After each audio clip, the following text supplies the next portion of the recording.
சத்தீஸ்கரில் குடும்பத்துடன் வசித்து வந்த தமிழர்கள் 4 பேர் உயிரிழந்த சம்பவம் அதிர்ச்சியை ஏற்படுத்தியுள்ளது. சத்தீஸ்கர் மழை வெள்ளத்தில் சிக்கி திருப்பத்தூர் மாவட்டத்தைச் சேர்ந்த கணவன், மனைவி மற்றும் குழந்தைகள் உட்பட 4 பேர் பரிதாபமாக உயிரிழந்துள்ளனர். பாரண்டப்பள்ளி கிராமத்தைச் சேர்ந்த ராஜேஷ்குமார் என்பவர் சத்தீஸ்கர் மாநிலத்தில் 15 வருடங்களாக குடும்பத்துடன் வசித்து வந்தார். இந்நிலையில் சத்தீஸ்கரிலிருந்து சொந்த ஊர் திரும்பிய போது எதிர்பாராத விதமாக டர்பந்தனா என்ற இடத்தில் மழை வெள்ளத்தில் அவர்கள் வந்த கார் அடித்து செல்லப்பட்டது. இதில் 4 பேரும் உயிரிழந்த நிலையில் அவர்களது உடல்களை சொந்த ஊருக்கு கொண்டுவர நடவடிக்கை எடுக்கப்பட்டுள்ளது.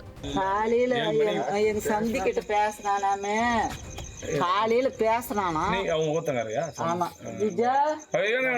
பவித்ரா அவங்க அம்மா. அம்மா சரி சரி.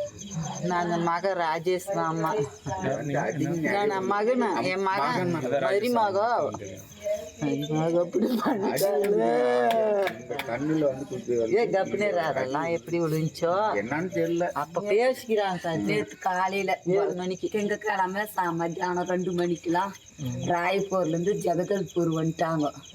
ஜெகதல்பூர்ல தங்கி 7 மணிக்கு வந்து நின்று என் பேத்தி போன 7:30 பண்ணிட்டா. காத்தால நேற்று செவ்வாய்க்கிழமை காத்தால திருப்பி 11 மணிக்கு பண்ணேன்.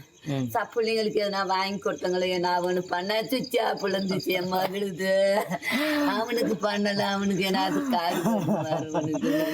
மாசம் ஆயிட்டுமே.